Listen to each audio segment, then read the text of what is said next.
everyone. Welcome back to Malorie's Weird World Adventures, the podcast. I'm your host, Malorie. And I'm your host, Michael. And we're here to show you just how weird this world of ours really is. If this is your first time tuning in, make sure you check out our TV show, Weird World Adventures, on Amazon Prime, and visit maloriesadventures.com for more. And follow your social for complete Instagram nonsense at posts. Malorie's Adventures. Also have it at Malorie Mackey. TikTok, we're Malorie Mackey. Facebook, we're Weird World Adventures. Michael doesn't like social media. It's true.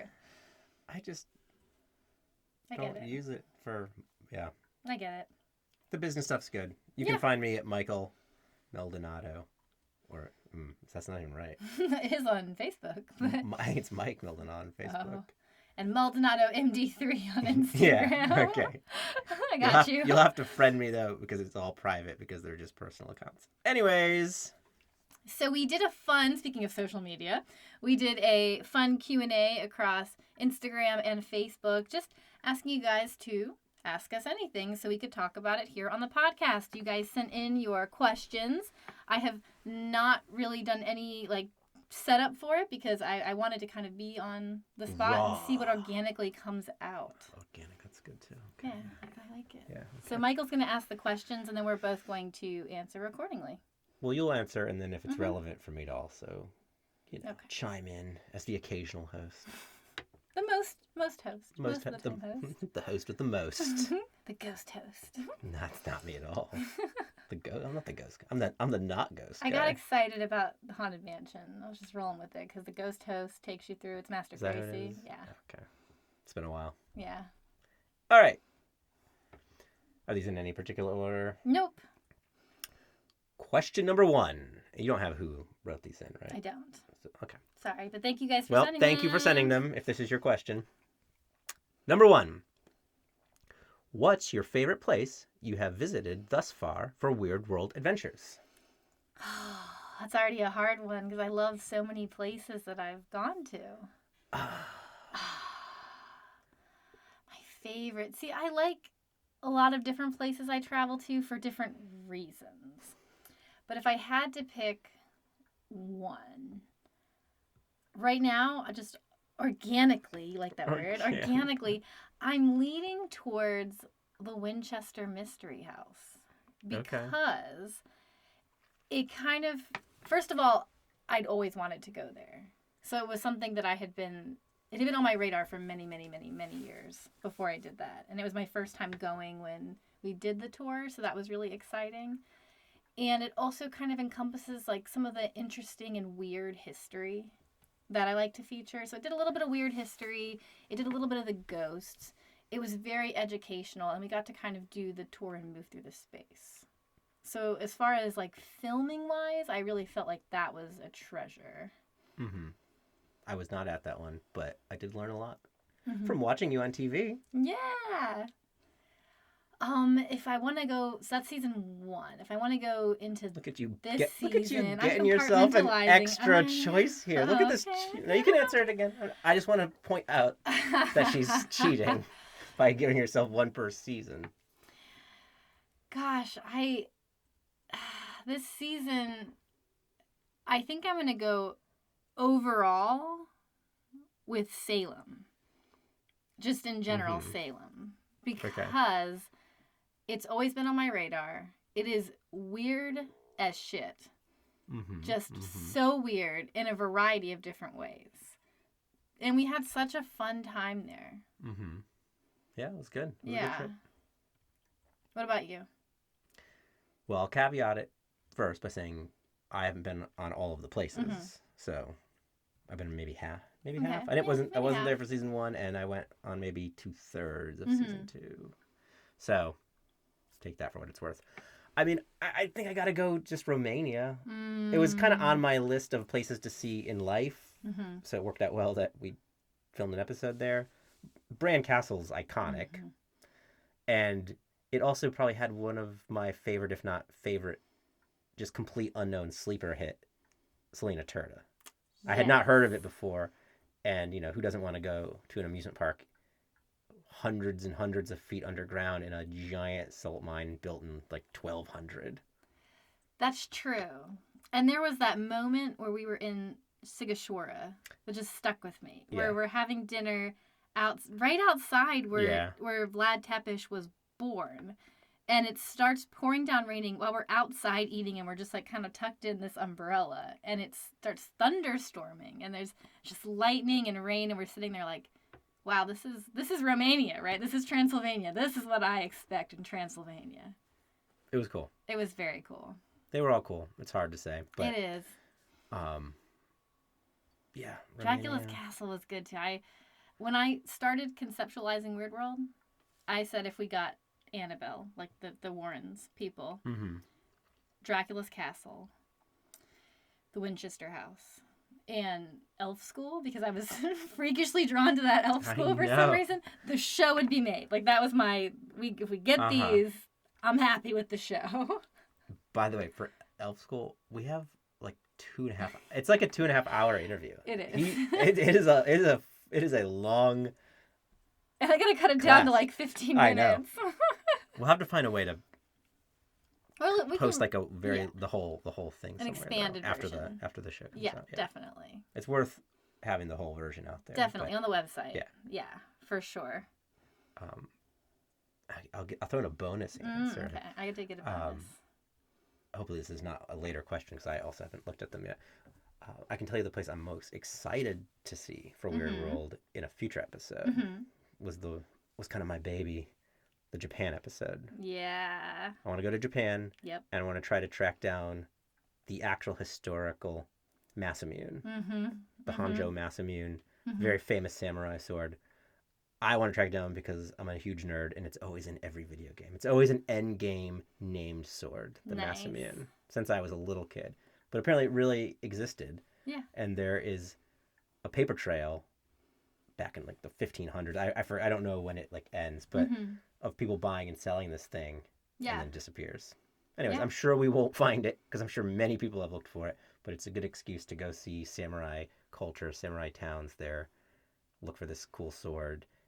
And bonus, you get to see the Studio Ghibli. Yeah, I was going to say, you get to nerd... Ghibli. Okay. You get to nerd out about the sword, and I get to nerd out about Totoro. Yes. Yes, I'm very excited. And I want to take our family and our daughter for that part. Definitely. And, yeah. Plus, like, there's those weird karaoke boxes and stuff. There's a lot of strange things in Japan. They have the very, from our U.S. aesthetic, weird demonology, the Urani, is that what it is? Something like that. Oh, yes, I know what you're talking about. It's the... It's very cool. It's very, very unusual looking creatures. Yes. And there's areas in major cities that kind of like back alleys where they have just that aesthetic set up all over. Anyways, I lived in Okinawa as a kid growing up, but I've actually never seen mainland Japan. Yeah, that would be very cool. So, anyways, I'd like to take like family there too. Yeah. I know my parents did live in mainland Japan before I was born, and I know they would love to see it again. So. Yeah. Anyways, that'll be good. Yeah. What about you? Oh gosh, that might be a question later. Okay. Yeah. Oh geez, I don't know. It's good. You pre-answered it. Pre-answered it. Oh no. It's okay. Okay. I'll answer it later. All right. Okay. Number 2. How do you prepare for a trip? What essential things do you do prior to leaving? So I have OCD, and it's gotten better. We'll start with that. Has it? Yes. This is better? This is better now version? Better. Wow. I used to plan out a month in advance of just like, okay, I'm going to have my suitcase out, and I'm going to like pack little pieces of it every day so I don't forget anything. So like put things in that I'm not going to need, and then as I get closer, leave for the essentials. See, to me that would be tiered system. That would be counterproductive because I would start so early that by the time it was ready to go, I wouldn't remember if I had packed the thing or not. No, I have a list, an aggro list printed out. You see what I'm saying? I have a list that I reference. Damn it, I packed my laptop a month early. Now I need it every day in between that time. Well, the essentials don't get packed. Okay. And I would also create an itinerary, which is really important for filming, but I would do it on the fun life trips too. So nothing says fun like an 18-page document mapping out every minute of your funsy day. The first time I went overseas on a funsy trip, it was when GPSs were not like on your phone.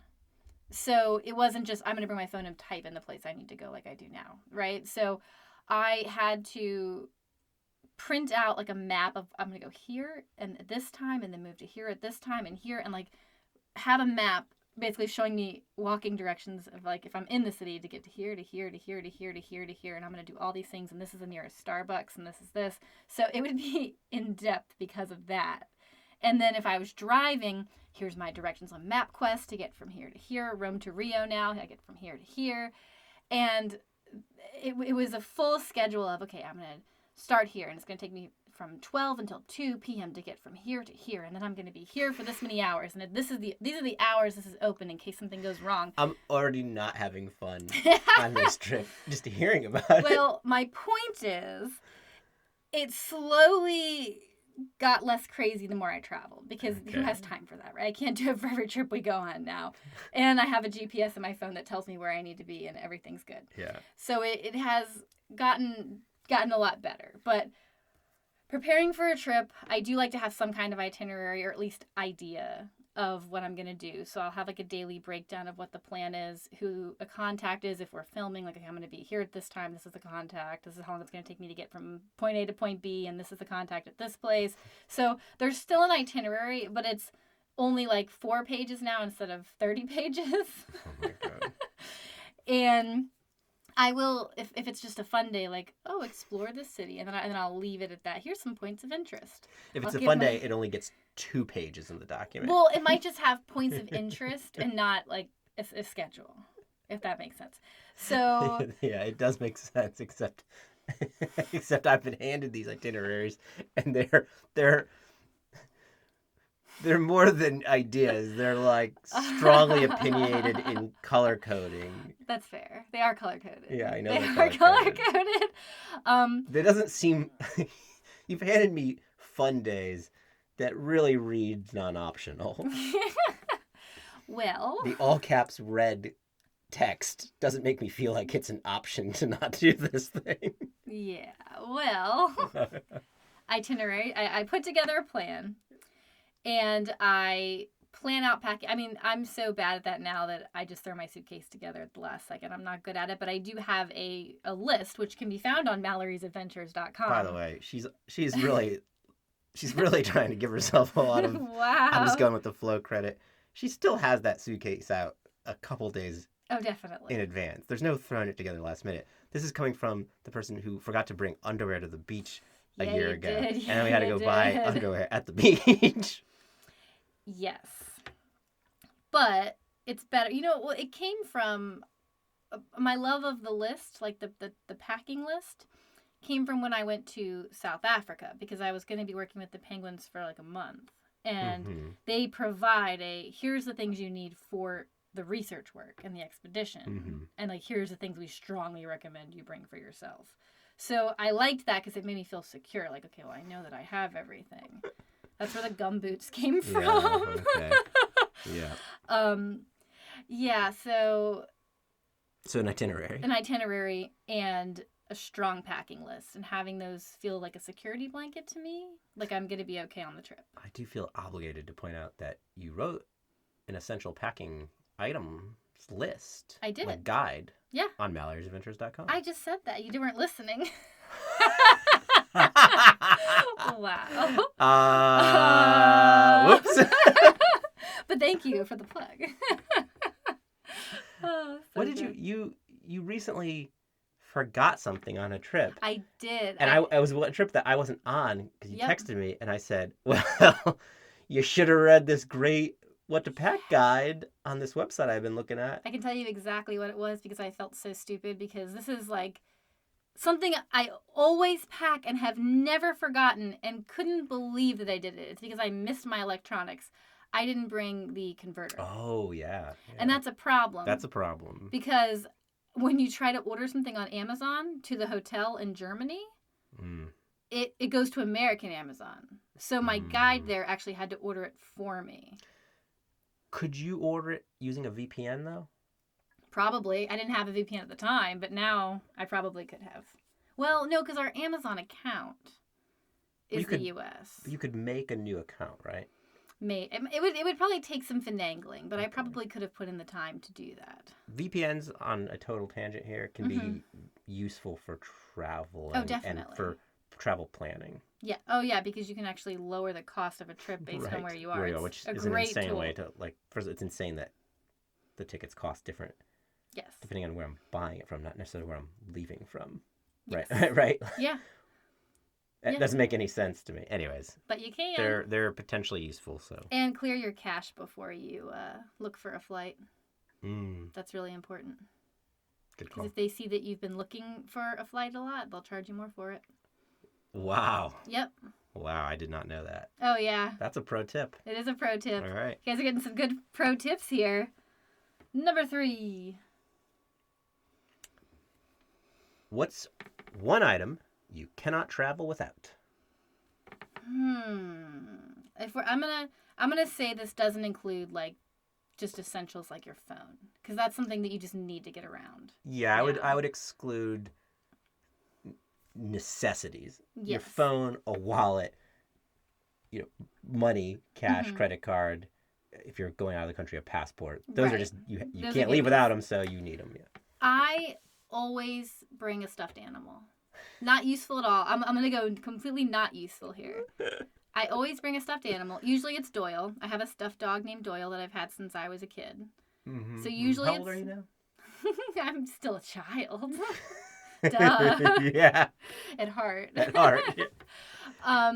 Normally it's Doyle, but if not, I will usually pick up a stuffed animal for our daughter, and then I'll like snuggle it on the trip. I need to hold something while I'm sleeping. Okay.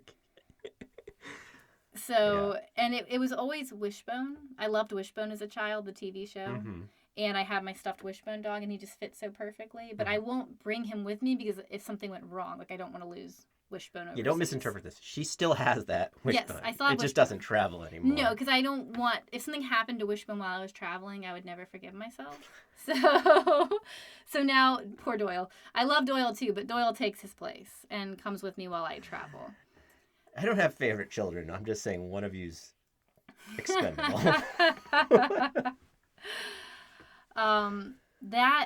So Doyle is but also a book. I mean, I have to be, or like an ebook. I have to be reading something. Book was mine. Okay. I have to have a book with me. I might not even touch the book. I will say I do usually touch the book because I read a lot, but I cannot, and it has to be with me, not packed in the suitcase. Right. I have to bring it on my carry-on, and it has to be physically with me. Yes. To the point where if we're going on a car ride that I think will take me more than half an hour to get there, and I'm the passenger, I will bring a book. He brings a security book to go to like Starbucks. I know, I do. And I'm like, do you really think in this 5-minute journey you're going to be reading in the car? I might. Okay. I'll get a page or two done. All right. It's strange that you can read in the car at all. In fact, I was just editing our episode was it California? I think it's when we were on the road trip in California, and I'm like sassing you about bringing a book to read in the car and how that's not normal. And maybe 5% of the people in the world could do that. And you were like, what are you talking about? I think it's like half. I want to put a poll out there and see how many people are capable of reading in the car, because I guarantee it's not that many. Yes. Messenger. Yes. And tell us, do you read in the car? Or are you asking if they do, or are they even capable of reading in the car? I know some people get motions. Like my mom can't read in the car. Yeah, I can't read in the car. We're going to make a poll. Do you read in the car? Okay. Yeah. Okay. I'm curious now. Oh, man. So book. And I will say my plane fun thing is to switch back and forth between books and Sudoku. For some reason, I never ever play Sudoku except when I'm on a plane. And I love playing Sudoku on a plane. I've never seen you play Sudoku. I play it on the plane I'm sleeping on the plane. You're sleeping. I don't like flying, so I usually intentionally knock myself out with Benadryl and whatever I can get my hands on and go to sleep on the plane. So I guess I can't criticize what you're doing on the plane. When we were going to New Orleans, you were like laughing at me for doing it. And then I said, okay, well, you try it. And you just were like, this game. I've done it. I just don't remember how to do it. I remember explaining it, and then you tried, and then you got mad at it.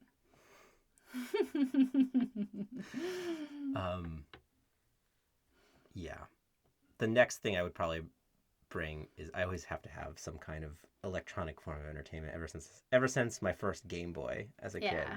Yeah. I have to bring like the Switch or something again. And then if we're locally traveling, you pack your PlayStation I do. It's a and problem. 17 games. It's a big and your problem. Switch. It's a problem. I will forget underwear, but I will have 18 forms of you know gaming paraphernalia with me at all times. Yep. Went to the beach. I brought my PlayStation. I brought my Switch too. I brought about 10 games for each of them. I brought 5 books. I loaded up my phone with audiobooks, brought the nice noise-canceling headphones. A bunch of actual games, like tabletop games. Yes, I brought like 6 or 7 tabletop games, several magazines, and read half of one of the books. That's what I did. Yep. Because I was at the beach. Yeah. Having fun with the family. That was fun. Yeah, I know. I don't regret it. I'm just saying. But you have to have it in case. It had to be That's there in your case. safety net. Yeah, it had to Mine's be a there. stuffed animal. Yours is games. If on the off chance it rains, I have to have access to 18 different video games. So I have a choice. A boy's got to have choices. All right. Do you? Yeah. All right, next question. How do you protect yourself / keep yourself safe during solo travel? You know, I have a funny story with this one, actually. Back when I was still a theater student at VCU, I was paid to do effectively background / audience work it was a missionary training video. Where I had to sit in a seminar like I'm being trained to be a missionary. But they actually filmed it was a real that kind of missionary. Yes, that kind of missionary. Okay. And they filmed the whole thing. So we had to sit through the whole lecture about the whole day of training on how to be and the whole point was like how to protect yourself while traveling to teach others about God, right? But I will say it taught me a lot of valuable things about protecting yourself when you travel. It was useful in that regard. And the big takeaway. Carry a crucifix. Exactly. You get and to protect from vampires and people. Yeah. Yeah. The one thing that I feel like is just common sense but no one really thinks about is just look like you know where you're going.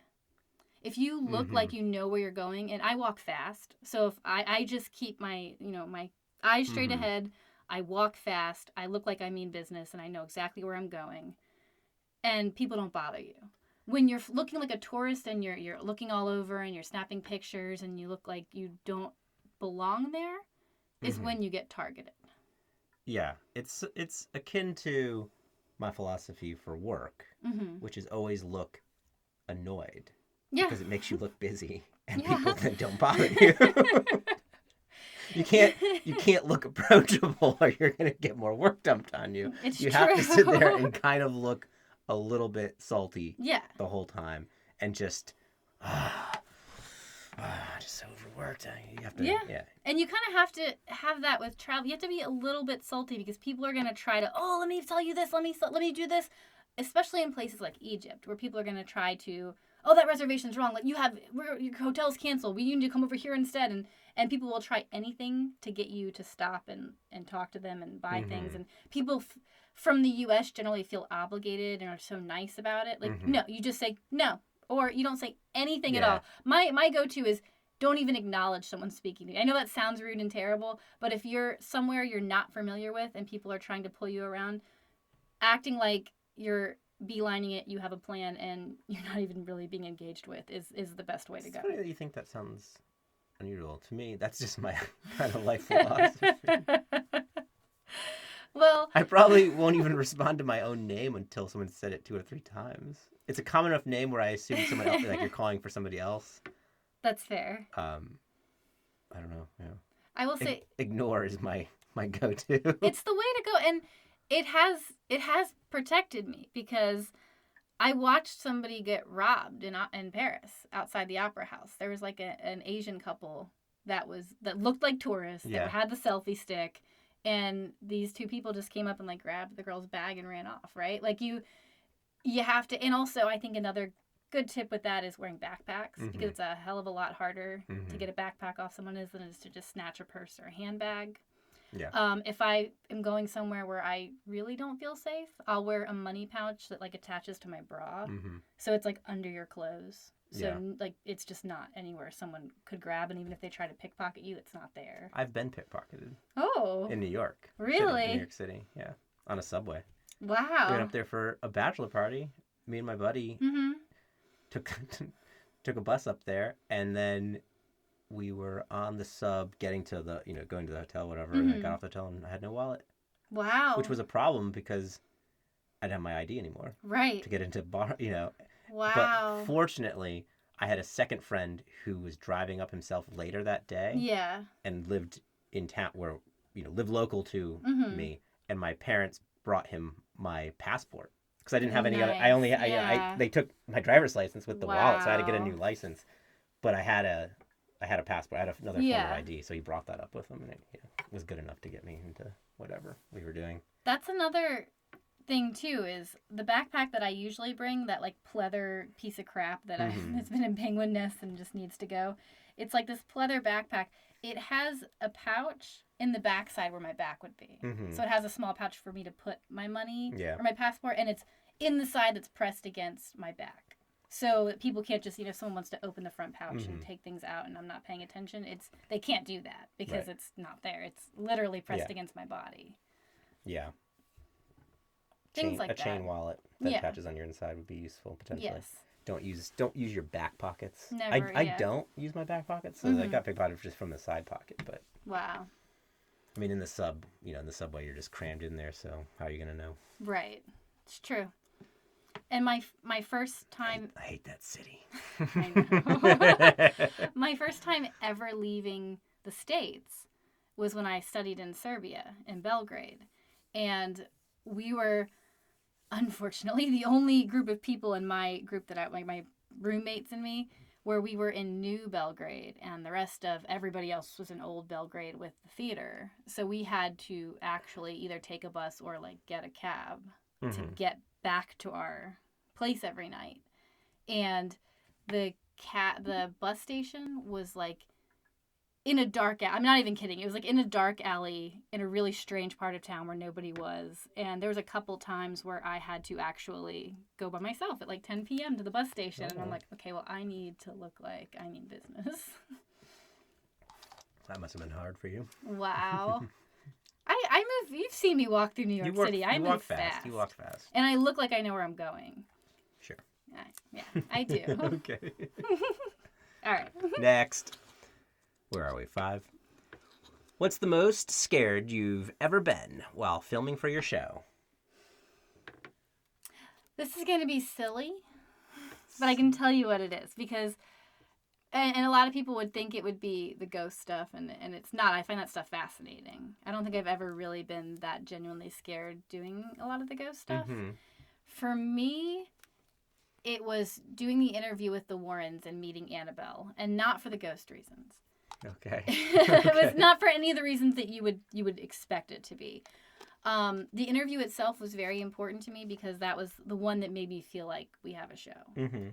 And if I can have this interview, like, people will watch my show. This is something that's, like, fascinating, and it was very relevant with the Conjuring movie have just coming out and all that. It was very appropriate. And I felt a lot of pressure of just doing a good job and being present for it. And so I was very anxious. I don't think I slept, like, leading up to it because I was so anxious about just it going well and feeling that responsibility of all of that weight of the show being on me. Like, I'm the point of contact. I'm the one that has to be responsible for everything. And that was the first time I experienced that truly. That makes sense. So for me, that was the most scared I'd been for it. And I have had an irrational fear of Raggedy Ann my entire life. So for Annabelle, like, it's already intimidating because it's one of the most, like, famous cursed objects of all time, But it was the fact that she's Raggedy Ann, to me, really just... So the fact that it's a Raggedy Ann amps up... Yes. The fear to you? Yes. Raggedy Ann looks horrifying. But are you afraid of Raggedy Ann's before Annabelle? Yes. Yes. Your fear of Raggedy Ann predates yes. your, like, Annabelle yes. knowledge. Oh, I didn't even know Annabelle was a real doll. Like, the story was based on a real doll. Uh-huh. Until, I want to say, 2018. 2017. It was very recently. And Jimmy told me, my best friend Jimmy, while he just happened to bring it up, like I knew it. And then when I didn't, he was like, oh, you don't know this? And I thought he was messing with me until I looked it up myself. I didn't know that. When I was 2 or 3, one of the first memories I have, I had a Raggedy Ann doll. And I had her on the foot of my bed. And you know when you're sleeping and everything looks like it's kind of moving a little bit when you're a kid? Yeah. You're like, I swear she was like talking to my other toys. And I became so paranoid about it that I made my mom like get rid of her. Yeah, now she's at the Warrens. Well, then my sister chased me around the house with her because she found out I didn't like her, so that made it a lot worse. Nice. And then I started having reoccurring nightmares that Raggedy Ann was trying to kill me. I mean, regular reoccurring nightmares from the age of like 3 until I was at least 10. I mean, I just continually dreamed that this doll was out to get me.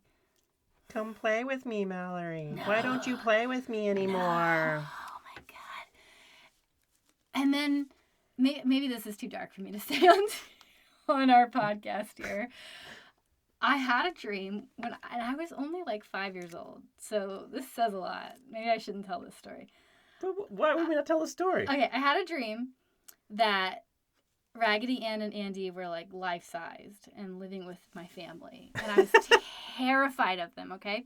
And I was so afraid and paranoid, like they're going to get me, that I wanted to get them first, right? Oh, so boy. I told Raggedy Andy, I like convinced him that he should jump off the roof of the house. You mortared him. And then, well, it didn't go through. It didn't wind up happening because then Brett, in my dream, told on me because at the time she was going through her like tattletale phase. This is your cousin? Yes. Okay. And my mom and I got in trouble, and then I woke up. So you tried to murder these guys? I did. All right. They tried to murder me first, okay? I had No, so I don't know many if they nightmares. did. I don't know if they did. Not in that dream, but in so many previous dreams. You can't just blame somebody. You know, that's a different dream. I've never liked Raggedy Ann. So when I found out about Annabelle, I thought I was being messed with. And then I found out that no, it was like a true, there's a real Annabelle doll. It's a Raggedy Ann in a case. Even I know that. I mean, as the curmudgeonly skeptic that has zero belief or particular interest in really any of the haunty type stuff. It's just famous. It's like knowing what the Chucky doll is, right? Oh, I guess. It's just pop culture. Then when I found out about her, I was like, well, I have to do this. It was when I started conceptualizing the show. I'm like, well, I have to do this because I have to face my fear. Did you tell her to kill herself? No, I didn't. Too dark? Too dark. Okay. I grew out of that phase. But the murder phase? But by 9, I was not murdering people anymore. They're not people, they're dolls. That's what you think. But Trapped let me tell souls. Trapped souls. Meeting Annabelle was facing that fear that little Malorie had. Okay. So you were more afraid because it's a big deal, and then also you don't like the doll. Yep. Okay, got it. Yep. Mine is very boring for this. Mm-hmm. I don't like flying. I'm definitely the most, just flying. The flight itself is what I'm definitely the most afraid. By easily. Definitely. Yeah. None of the ghost stuff doesn't even move the needle for me. Nope. And then maybe the second most would be when the guy went crazy. Because I was like, I might be getting into a fight right now. Yeah. Like, I might actually be getting into an altercation on this Yeah. TV show. Yep. Okay. Yep. But yeah, the flying by far. Yep. Next. What's an episode you haven't filmed yet that is at the top of your wish list to do? Oh, I already answered You this answered one. yours. Okay. The Japan one. Yep. Yeah. I guess since you took Japan, that's a good one. Mine would be Paris because 2 reasons. One is the catacombs. So if people don't know, the catacombs under Paris stretch on for 200 miles. It's not just the tiny little mile that you can walk through. It's actually this whole underground city under the city. And there's a group of people called cataphiles that have a working map online that have different entrances that they have like here you can enter here, you can enter here, and they're always changing. And you can actually go down under there, and there's a movie theater down there. There's old World War II bunkers. Yeah, makes sense. There's fountains. There's crazy things down there that you can only find if you have like this map and you know where they are. And it's also a situation where if you don't have a guide or you don't know where you're going, you could very well die and never make it back up, because it's that expansive and it's so sealed off where there's only like certain entrances that you could very well get lost down there. So I would want to hire a cataphile and get to actually experience the catacombs of Paris. That's pretty good. And parts of it are like underwater to get in there too. Like sometimes like there's things that go up to like you're like waist deep in water in certain part. I mean, like it's a real adventure. It's a real adventure depending on how you enter and where you go. I did enough research on that for a while. Clearly, I was like, oh, this is good. And the other is, I know Dracula's my favorite book. My other favorite book, my other from that time. I don't know if you get a second. Well, they're like 1 and 2. I don't know. Is Phantom of the Opera. Okay. Oh, same place. You're saying different. Yeah. Okay, got it. Yeah, same place. This is the same episode. I'm talking about books. My favorite book is Dracula. My other favorite book is Phantom of the Opera. And you know I love the musical, but I do. But the book. Check out her Instagram. We're going to see Masquerade this summer. A demonstration of just how much she loves the musical. But the book is very interesting. It's highlighted very well in the musical, and also very much its own thing. And Gaston Leroux, in the beginning of the book, swears that this really happened. There really was an opera ghost, and like what you're about to read is a true story. And within the pages of the book, when he talks about the things that the Phantom does to like mess with the people in the theater, he gives very specific instances. Like there's supposed to be one of the like columns in box 5 that's empty that he was like leaving notes in and things like that. So there's a bunch of things in that book that could be deconstructed, and I would want to visit the Paris Opera and kind of do an investigation on, is this actually plausible? Are these things that are in this book, are they capable of being accurate? And really deconstruct that. Yeah. Because the one piece of it I do know is, you know, the whole thing about the chandelier falling is a big part of Phantom. The chandelier never actually fell in that time, but a piece of, like one of the weights from the chandelier did fall at that time and killed a woman. So like there's pieces of it that kind of like, and then it got blown up into a bigger story. Sure. So I would want to just go through and like deconstruct the mystery and kind of see what's real and what's not. We'll do both. Yeah. For that episode. Yeah. I think it's going to be great. Yep. Good. Good. Next one. Where do you see the future of your travels going with and beyond your show? Well, we've given some clues now as to where it might go with our show. We have just a huge list of places all over the world. We have about 30 actually fleshed out ideas. So enough for at least 3 seasons right now. Yes, and all over the world. So for the show, we're going to go everywhere and investigate as many myths and weird historical facts and cool, strange places we can possibly find. For life, I have traveled so much for work now, as far as for the show, which I love, and for the blog and some of the magazines I've written for. I've worked with so many tourism boards and kind of done the touristy stuff so much that whenever I get to travel for myself, I want to give back, basically. So I've been working with Earthwatch for my fun trips, which is basically just going out and volunteering on scientific expeditions. That's like my future of my personal travel, is to get to, you know, go on and volunteer and help at different expeditions around the world. And I'll always go where there's penguins. Yeah. That's where mine will go too. We're both members of the Explorers Club. And my whole background is, you know, the science side of things. So I would definitely gear it towards more exploration, Yeah. scientific endeavors. I want to see the Arctic. I want to see Yeah. Antarctica. Kind of hard to reach places, and if we could roll that into some kind of sciencey thing, great. Yeah. My big one, aside from the penguins, I have this whole thing about wanting to take the family to work on penguin expeditions together. But there's an expedition in an Amazon riverboat through the Peruvian Amazon.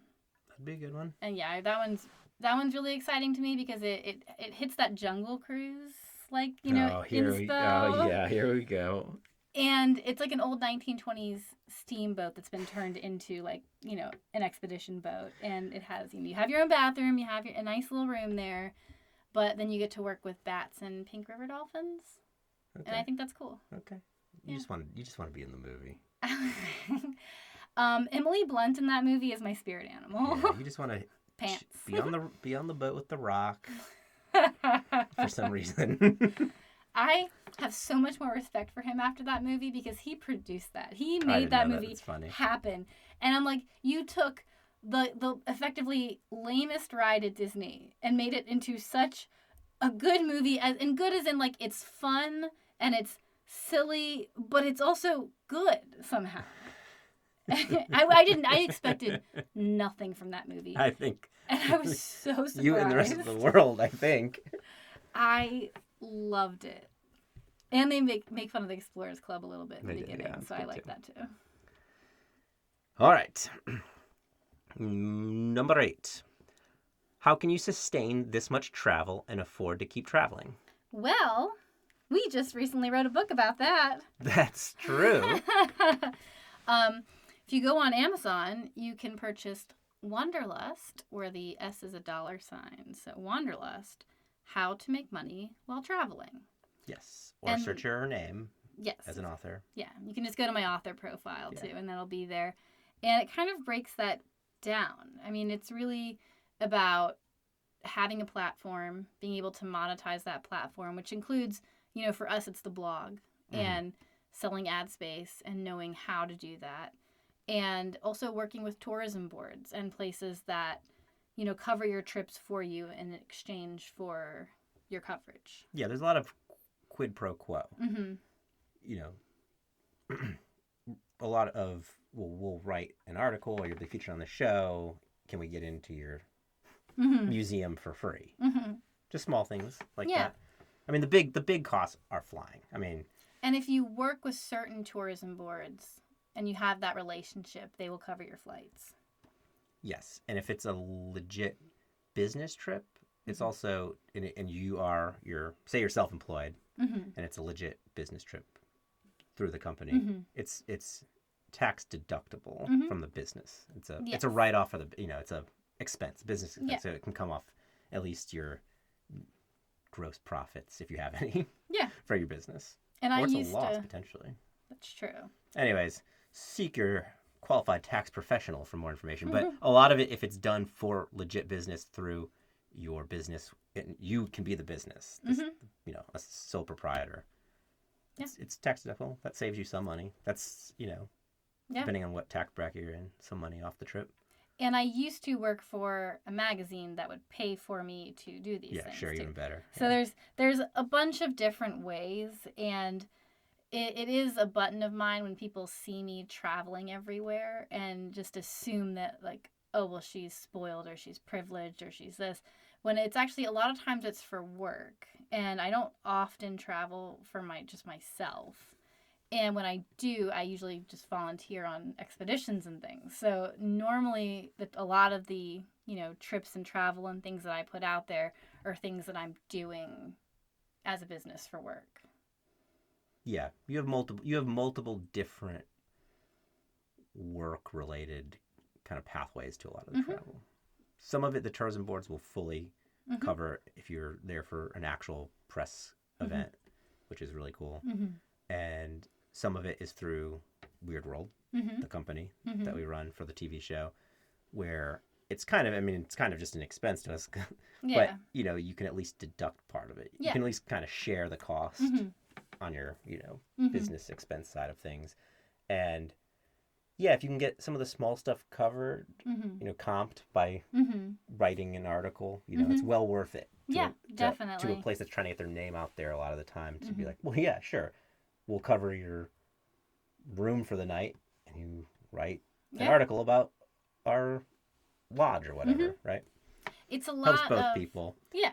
Um, and we don't stay. I mean, we're not staying in like 5-star resort type stuff. I don't No. even like that. I like the adventure side, so we tend to stay in just less known, almost like Airbnb stuff. It's not really Boutique necessarily places. through Airbnb, but Yeah. yeah, smaller places. Then they're just usually not that crazy Yeah. costly, and a lot of the things we do are a lot of the stuff you can do is just free. I mean, we've seen a lot of stuff that there isn't not just free because you're writing an article about it, but just Mm-hmm. free because it's It's free. free. Yeah. So really, I guess to answer the question about it's because I'm an entrepreneur and I've worked hard and built what we're doing up into something that has become valuable to be able to travel. Yeah, The and the short answer. business. Yeah. Yeah, the business is Yeah. a lot of what it makes goes back into Yeah. Into itself. more episodes of the Yeah. TV show, essentially, right? Yeah, Exactly. we're not living off No, the there's business. no Right? profit. Basically, It's all the business just all goes back into the yes, TV show. Yeah. building and Um, growing and becoming an empire of travel. oh yes.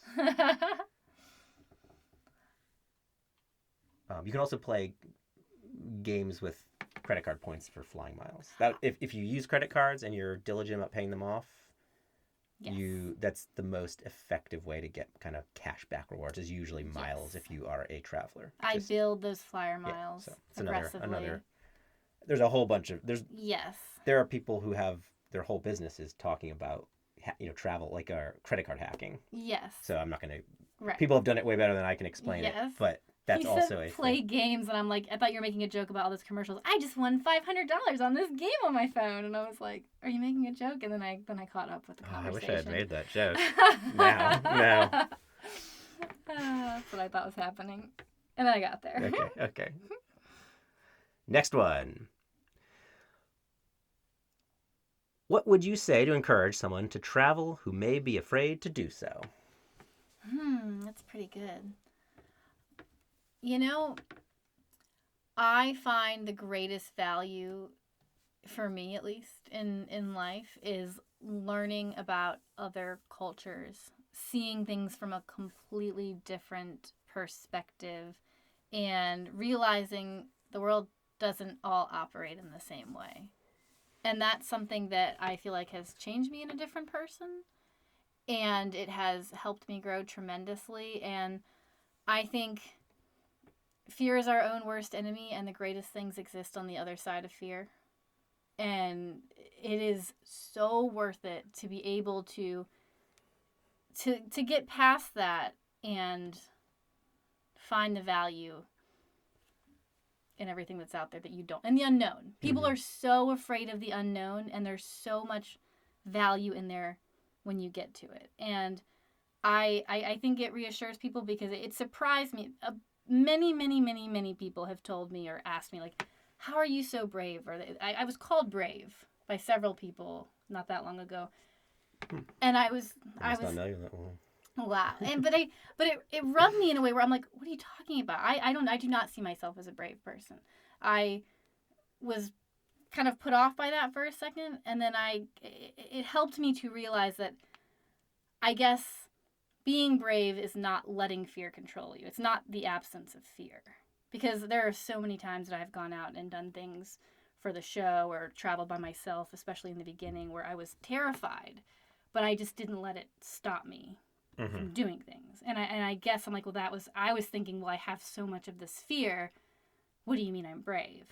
And then it helped me learn that lesson of, okay, well, bravery is actually facing the fears and getting to the other side of them. It's not having that fear. Fear is the mind killer. Fear is a life killer because it'll stop you from doing anything. You're trying to quote Dune. I know. You just want to quote Dune. But I guess it's that you're not alone in experiencing fear, but it feels so good to be able to just move past it and experience the wonderful things that are out there. Yeah. There's so much more value there. Yeah, I'll add a couple points. I don't like flying. So the reward of seeing the new place is just worth it to just kind of force myself into that position. I know I'm going to be uncomfortable the whole flight. Hence why I try to, pop a few Benadryl and pass out on the plane. But yeah, as far as maybe some practical ideas, like say someone who does want to travel but is afraid, I mean, go with a trusted friend your first time. I mean, maybe don't make your first travel experience also a solo to like a foreign country. Right, I mean, not that you shouldn't do that necessarily in the future, but not the first time. If you're already hesitant, maybe go with a family member or a friend or somebody. Start small, maybe. You don't have to fly across the world to travel. No. Travel somewhere near your home. Yeah, go somewhere that's, a few states away if you're in the U.S., for example, and stay a weekend. Yeah. And if you're looking to go to another country, Iceland is a lot closer than you think it is if you're on the East Coast. Or if you're down south, Mexico's right there. There's if you're up north, Canada's right there. Yeah. Pick something that really interests you, so that kind of reward, you can have like your eye on a prize to kind of overcome the fear. And in my experience, at least, even the trips that go wrong for a variety of reasons can be they can be some of the most memorable. Not even.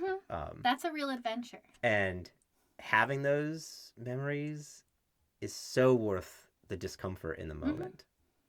Yeah. Just great. I mean, it makes for great stories, great memories. It's stuff you'll never forget. It's stuff you can share with other people. It does teach you a lot, just to see how different places and cultures are. And you will remember, but if you go on the same beach vacation every year, it's great to do that, but sometimes they start to blend together. Right. Because it's all the same thing. When you go somewhere new or even familiar and something goes wrong and you're challenged to, okay, well, I need to do something outside of my comfort zone or step outside my box here and figure this out. That is the stuff you remember. Yeah. And that's what becomes an adventure to me. Yeah. Something in the unknown where you're like, well, that was exciting. Very good. Next one. How do you balance your work, travel, and home life? The answer is not well. Yeah. I'm still finding that balance, to be quite honest, because I'm all about work all the time, and a lot of that requires travel and is travel, and I refuse to say no to opportunity, so I overbook myself because I just have a fear of closing the door on something that could be an adventure or could be valuable, and then I lose that home life, like personal time, decompression time. So this is something that I'm still working on, and I'm always hoping to find it after the next hurdle. But I will say, with the second season of the show done and the 3 books we wrote this year so far behind us, with one coming up, I'm hoping to take a bit of time off because we're not immediately trying to have another season out within the year. So I'm hoping to take a little bit of time to find that balance and still be able to work on the show, just not as aggressively as we have been. Yeah, and I'm hopeful that some of our future travel, we can at least incorporate the family with. Yes. We'll plan to have them, our daughter, for example, with us. Not necessarily for the show, I mean, but if we bring my daughter and, our parents, they can watch her the day we film, and then we can have it, kind of mix of both. But yeah, we'll answer this question when we have an answer for this question, because we have struggled with this quite a bit. It's a very difficult thing because I find the people that are out there working in the field or for a show or for anything that would require you to get out there, and the people that do love that travel are the people that can't say no to I'm not good at saying no. Yes. I was kind of taught just keep saying yes to stuff. Right. And I have a hard time, leaving something on the table. Yeah, Not even I money. agree. The saying's like leaving money on the table, but it's just leaving opportunity on the table. Yes. And then it ends up you get in a position where at some point you're overbooked and it detracts from everything. You're not enjoying any of it. It's all you're just trying to get through it, and that's certainly where I have a tendency to end up, which is not a good thing. So pulling that back a bit, we'll have to start saying no to probably some stuff, or at least spacing it out. Spacing it out it needs is to be good. spaced out Because I feel like the opportunities we have been given are so great, and I appreciate them so much, and I can't even imagine saying no to them because they're things that I want so badly. Otherwise I would say no. Yeah, and life can be clumpy. Randomness is clumpy. Life can be clumpy. We wanted to write a book for a while, and then we kind of had three offers fall into our lap right at the same time. In the same it's like, month. Well, I'm not going to say.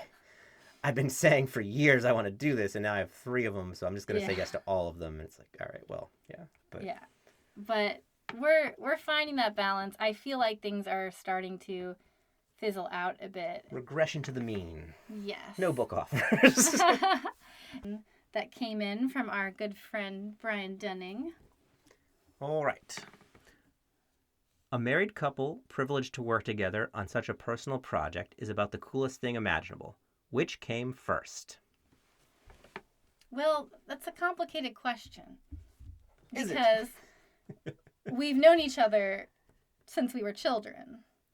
So our relationship came first as far as like knowing each other and being friends. I'll give a one-sentence synopsis, and then you can go into the detail. Our relationship to each other in life came first.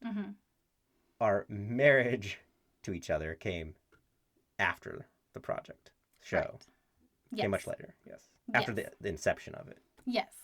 I had been working on the show for many years before we reconnected. Yes.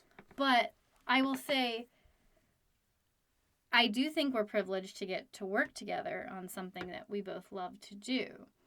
But I also don't think that's an accident, because both of us are very passionately driven people that will always find ways to create projects and do things we want to do. And for me, that includes doing them with the people I care about. So it's something I feel like we created an environment, or at least I created an environment when I first started, and I feel like it's still been upheld, where this is something that I have held strong on no matter what. This is my baby. This is something that I will do my way. I will have the things I want in it, and I'm not going to settle. And that includes an environment of working with my friends and working with my husband and working with people that enrich the experience, because why shouldn't we enjoy it? Yeah. I mean, yes. So, yeah, I've known you since you were 9 and I was 11. You were my sister's best friend her whole life. My sister passed away several years ago. But, yeah, we've had, I guess, a relationship long knowing each other almost our whole lives. Yes. Your inception of the show predates us reconnecting. You lived on the other side of the country. And I think I started conceptualizing the show the idea came about in 2017. I started conceptualizing it through 2018, and we filmed the pilot in 2019. Okay. Yeah, so the show predates our romantic relationship. Yes, it does. And yeah, it's probably no accident we end up getting married, because so many of our ambitions and goals and interests overlap. Yes. I started working on the show with you before we were married. Yes. Yes. While we were still dating. Yes. And yeah, I mean, I'm never not going to have the people closest to me involved in my passion projects unless they don't want to be. Because for me, that's part of the joy of it, is I like inviting the people I trust into the things that I love to do. Oh, yeah, I mean to talk about that. Yeah.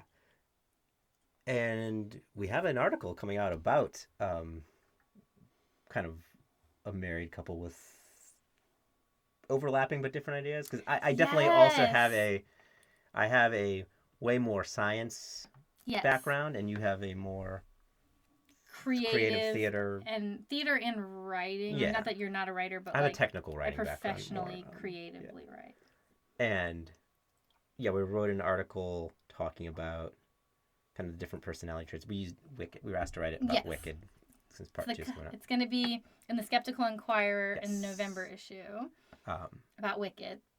Because while many of our ambitions and goals and interests overlap, the way we approach a lot of the things has differed a great deal. The way we see the world and approach the world and act upon the world is very different.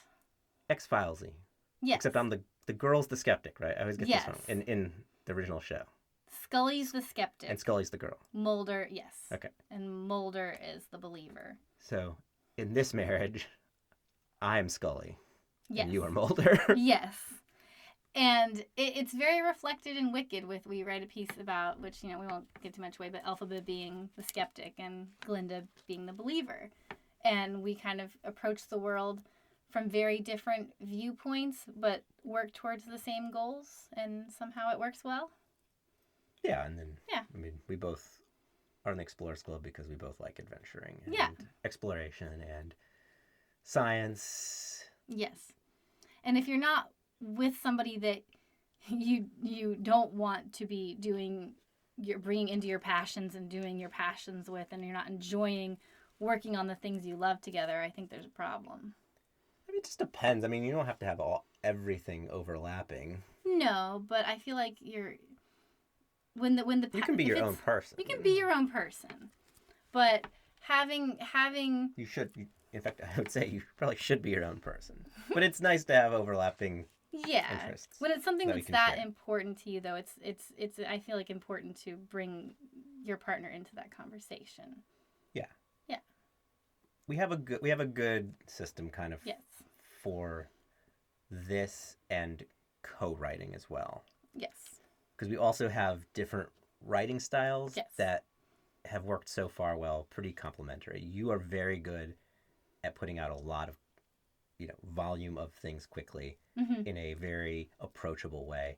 And I am way more ponderous in my writing and way more analytical. I mean, my background's in scientific writing more. So it just takes me a long time to get that words. First sentence on paper. I know. There's an episode in the middle about that.